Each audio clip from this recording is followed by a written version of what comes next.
What's up, HousewivesHoedown.com? Today I'm going to talk to you about the Real Housewives of New Jersey episode from this past Sunday. First thing I want to get into is I am so over this season already. I mean, how many times can we hear about Teresa versus Melissa, Melissa versus whoever or whatever? I mean, I wish there's Melissa versus someone, but how many times can we hear about Teresa versus Joe, Teresa versus Caroline, Teresa versus everyone? It's seriously draining the crap out of me. Like, really, like, how are the Bravo producers not sick and tired of this already? Do they really think that we find this entertaining? Well, I guess the joke's on me because here I am talking about it. Anyway, so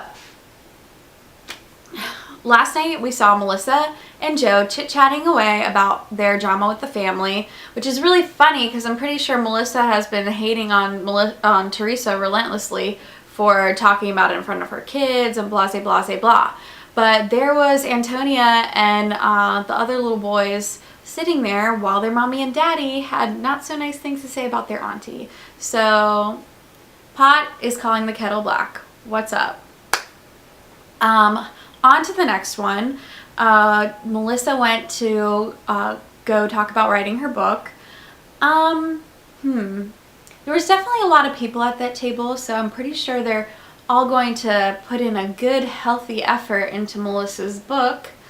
Yeah, about that. But I actually am really liking Melissa this season, even though I've never really been a huge fan, because she's starting to become a good professional Real Housewife, which those of you who watch my videos and who read my blog know that I really appreciate the professional housewives, the women who know how to make it a good show.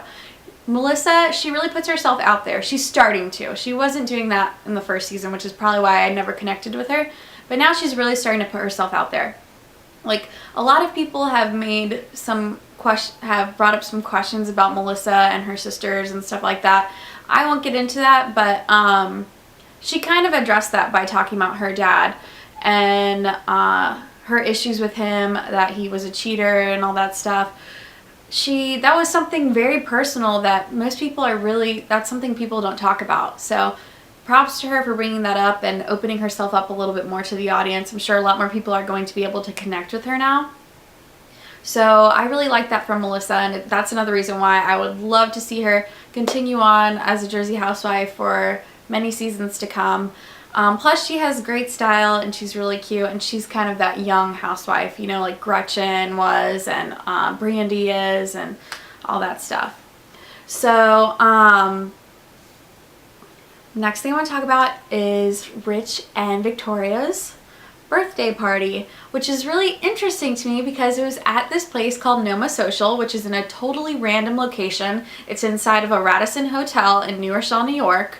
So random. It's not even in the city, but it is like a housewife hotspot. Like, they have tons of events with the Real Housewives all the time. And I actually went there and I met Tamara Barney. And on top of that, not only do they have all these housewives and stuff, but the food is actually really good and it's actually a really cool place. It's just such a random location. But if you want to do some housewife hunting, I'm pretty sure that's the spot. If you check out their website, they have like events and stuff with the housewives all the time. So about that whole debacle or whatever was going on at their birthday party, if I were Victoria, I would have ran out of there. I would have been so humiliated. Basically, Rosie is at that spot where she knows Housewives fans really liked her when she first came on. Like, she was one of those people who, like, people championed, like, right from the beginning. Like, people liked her. Like, she's getting all this love on Twitter and stuff. And people either take like the Bethany route with it, or they take like, who can I compare her to? Like, maybe like a Kyle Richards route, or who are housewives? I'm trying to think of people, but basically like Jill Zarin. Like, people really liked her, but then she started going wild out and just acting crazy and clearly gunning for people, and it just didn't really do her any service. People saw right through that. Like, you're just trying to get airtime. It's obnoxious and annoying, and it's not really that entertaining because it's so fake. It's an insult to our intelligence, you know? So Rosie's whole temper tantrum, I saw her family trying to like cover up for her and, you know, trying to calm her down. They knew it wasn't a good look. Thank God she has people who care about her around her, but ugh, that was really embarrassing. And I hope Rosie doesn't have any more outbursts like that for the rest of the season, because I don't think fans will continue on like loving her and cheering for her if she keeps carrying on like that. It's just not cute. It's not a good look, but I'm still rooting for you, Rosie. Still like you, just no more of that. Rich has been really quiet this season, which I'm actually loving, but that brings me to my next subject. I am so tired of Jersey Housewives for the fact that the men are so involved in everything. Like, why is Joe Gorga at Melissa's book meeting? Couldn't she do that on her own?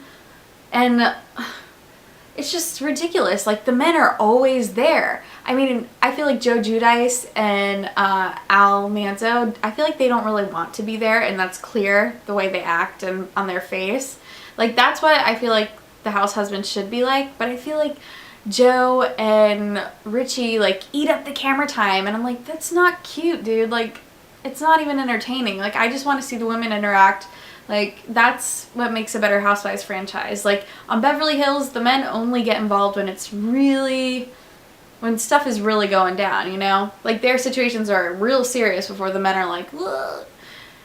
Or, like, just stay behind the scenes. I don't really care about you. You're not that entertaining. I want to watch the Real Housewives, not the Real House dudes. Like, seriously.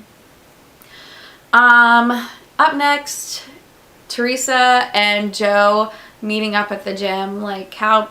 that was so fake. Like, let's just call it out for what it is. That was not genuine at all. Like, who grunts like that? He was, like, he sees the camera crew, you know? He knows she's there. It's not like they just bump into each other. I mean, you see the lights and everything, and this must have been like a totally planned thing, because apparently this happened, this was filmed in the early morning from what I've been reading on Twitter and the blogs and stuff.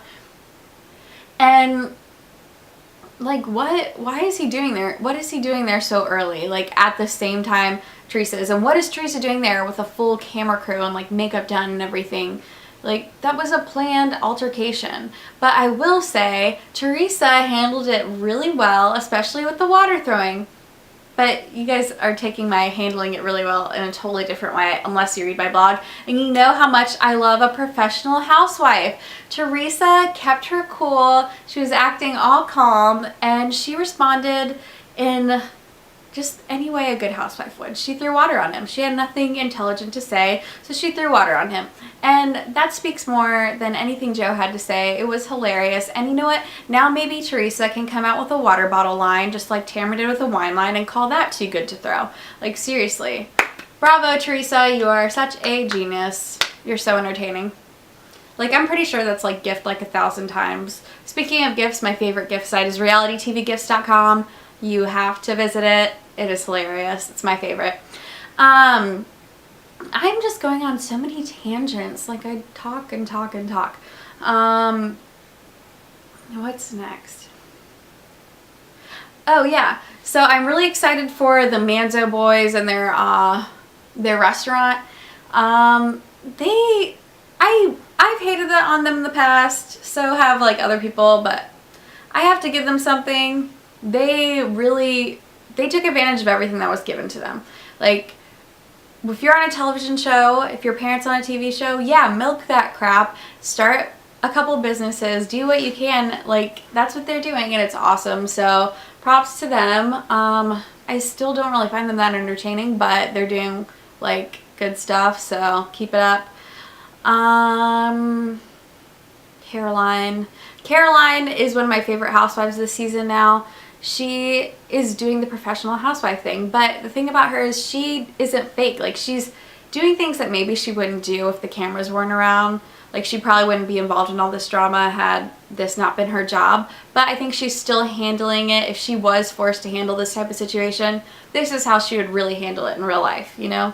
She's herself, and I like that about her. Caroline's back. Like, the Caroline we all liked in the beginning. She's back. She's relaxed. She's having a good time. So, good job, Caroline.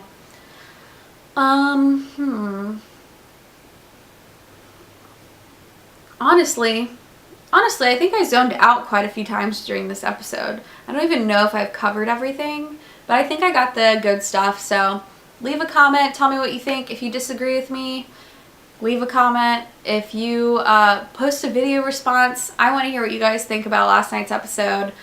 Make sure you watch The Real Housewives of Orange County tonight. It's their 100th episode, and I'm going to be tweeting at HousewivesHoedown. Also check out HousewivesHoedown.com. I'm trying to bring more original and new stuff for you guys, so keep looking out, and be sure to email me, Megan at HousewivesHoedown.com, if you have any questions about anything. And if you want me to post a video about a certain subject on The Real Housewives, then post that too. I love to hear from you guys, and I'm glad we can all watch The Real Housewives and have a good time together. I hope your summer's awesome. Thanks.